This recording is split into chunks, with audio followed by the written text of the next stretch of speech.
Good day, class. I'm very excited to teach you our lesson for today. But first, let me ask you a question. How do you describe a model? Or what are the qualifications of being a model? We do consider that height is might. Having a head-turning face is a plus point. Having smooth silky skin is a must. And being able to walk with such poise and confidence must be included in the package.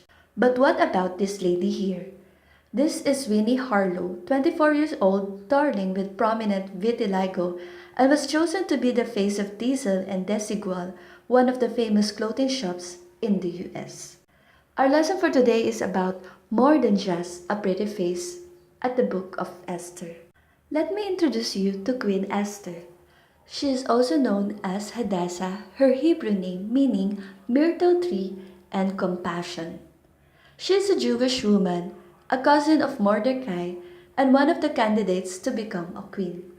During that time, King Artaxerxes of Persia was looking for a queen. This is a picture of a myrtle tree. What lessons can we get from Esther? Number 1. Obedience. It is taking time to listen and not doing or rushing things on your own. Esther 2:10 says, Now on the advice of Mordecai, Esther had kept it a secret that she was Jewish. During that time, you cannot speak directly to the king unless you are commanded to. Esther obeyed the advice of Mordecai, her cousin who works at the palace. Esther 2:15 says, When her turn came, she wore what Hegai the eunuch in charge of the harem advised her to wear.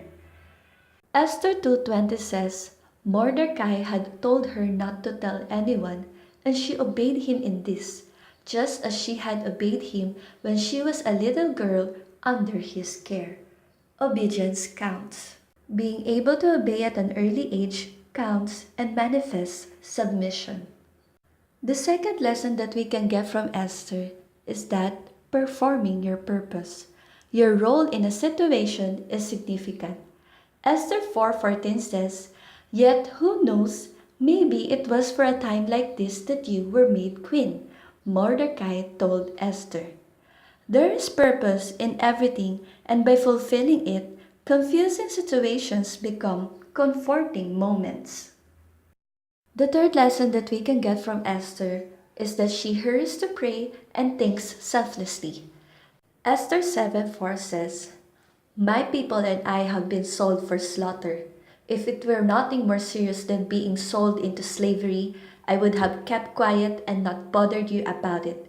But we are about to be destroyed, exterminated, says King Esther to the king.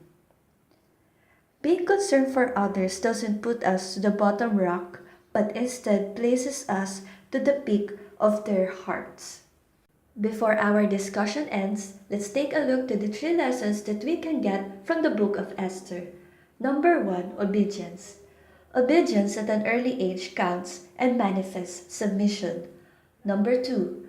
Performing your purpose. There is purpose in everything, and by fulfilling it, confusing situations become comforting moments. And 3. Esther hurries to pray and thinks selflessly. Being concerned for others doesn't put us to the bottom rock, but instead places us to the peak of their hearts. In the book of Esther, let us also emphasize your identity in Christ. It must be deeply rooted. The way you view yourself reflects the way you view others, and when you know who you are, labels don't mean a thing. That ends our discussion. Always remember that your character and identity counts more than just having a pretty face. God bless your day.